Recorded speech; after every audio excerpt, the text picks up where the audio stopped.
presidents allowed them to get away with it. It became very tough. So when I called up Emmanuel Macron, I watched him yesterday with those beautiful sunglasses. What the hell happened? But I watched him sort of be tough. But he was at $10 for a pill.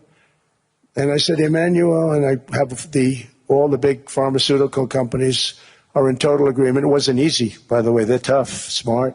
They've been getting away with the scam for a long time. But they gave it up. But they said, you'll never get the countries to approve it. I said, why is that? Because they won't. They always said, we're not paying any more. Get the rest for the United States. So over the years, they stayed the same. We just went up, up, up. And I mean, we would pay 13, 14, 15 times more than certain countries would. So I said, no, they'll approve it 100%. Sir, you'll never get them to approve it. I said, I guarantee you. But I actually started with Emmanuel, who probably is in the room too. And I like him. I actually like him. Hard to believe, isn't it? And I said, Emmanuel, you're going to have to lift the price of that pill to $20, maybe $30. Think of that. That means it's a doubling of prescription drugs. Might be a tripling, might be a quadrupling. It's not easy. No, no, no, Donald, I will not do that. I said, yes, you will, 100%. He said, no, no, no. You're asking me to double. I said, Emmanuel, you've been taking advantage of the United States for 30 years with prescription drugs. You really should do it, and you will do it. I have no doubt. In fact, I am 100% sure you're going to. No, no, no, I will not do it. Because, yes, in all fairness to him, he has to double or triple. Because the world being a bigger place than the United States, it's not that you meet in the middle. You just have to go up some, and we come down a lot. They go up a little, we come down a lot. So we're at $130, they're at 10. So they may have to go to 20 or 30. No more than that. I said, Emmanuel, you're going to be doubling or tripling? No, no, no. I said, here's the story, Emmanuel. The answer is you're going to do it. You're going to do it fast. And if you don't, I'm putting a 25% tariff on everything that you sell into the United States and a 100% tariff on your wines and champagnes. And that's about 10 times more than what I'm requesting. And you're going to do it. I don't want to go public with it, but you may make me do that. No, no, Donald, I will do it. I will do it.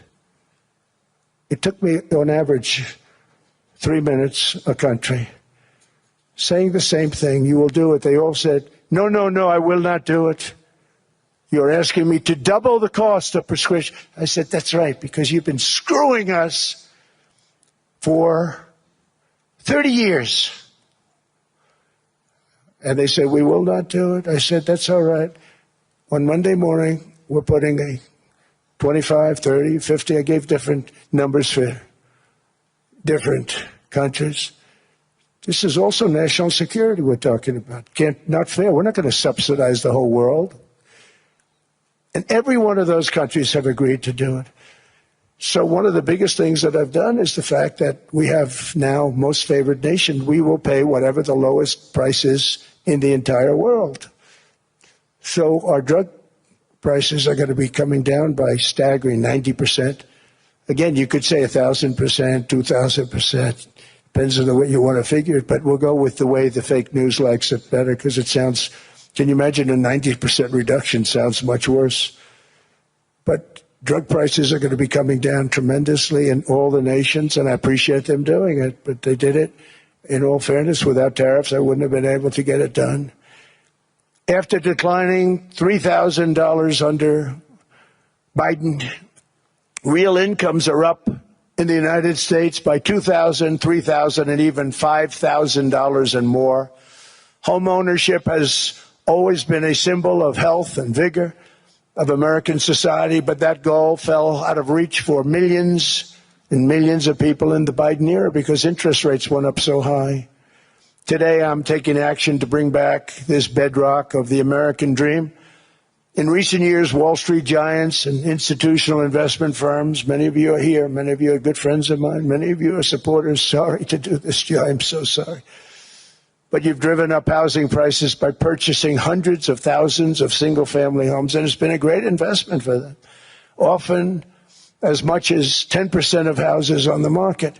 You know, the crazy thing is a person can't get depreciation on a house, but when a corporation buys it, they get depreciation. Okay, that's something we're going to have to think about too. I don't know if too many people think about that. You buy a corporation, they buy 500 houses, they buy hundreds of thousands, they buy 500 houses, they can take depreciation. A person sweats and works and buys one house, they can't. But homes are built for people, not for corporations, and America will not become a nation of renters. We're not going to do that. That's why I have signed an executive order banning large institutional investors from buying single-family homes. It's just not fair to the public. They're not able to buy a house. And I'm calling on Congress to pass that ban into permanent law, and I think they will. One of the biggest barriers to saving for a down payment has been surging credit card debt. The profit margin for credit card companies now exceeds 50%, one of the biggest. And they charge Americans interest rates of 28%, 30%, 31%, 32%. Whatever happened to usury? So to help our citizens recover from the Biden disaster, all caused by this horrible precedent, I'm asking Congress to cap credit card interest rates at 10% for 1 year. And this will help millions of Americans save for a home. They have no idea they're paying 28%. They go out there a little late in their payment and they end up losing their house. It's terrible. To unleash innovation in savings and financing, I'm also working to ensure America remains the crypto capital of the world.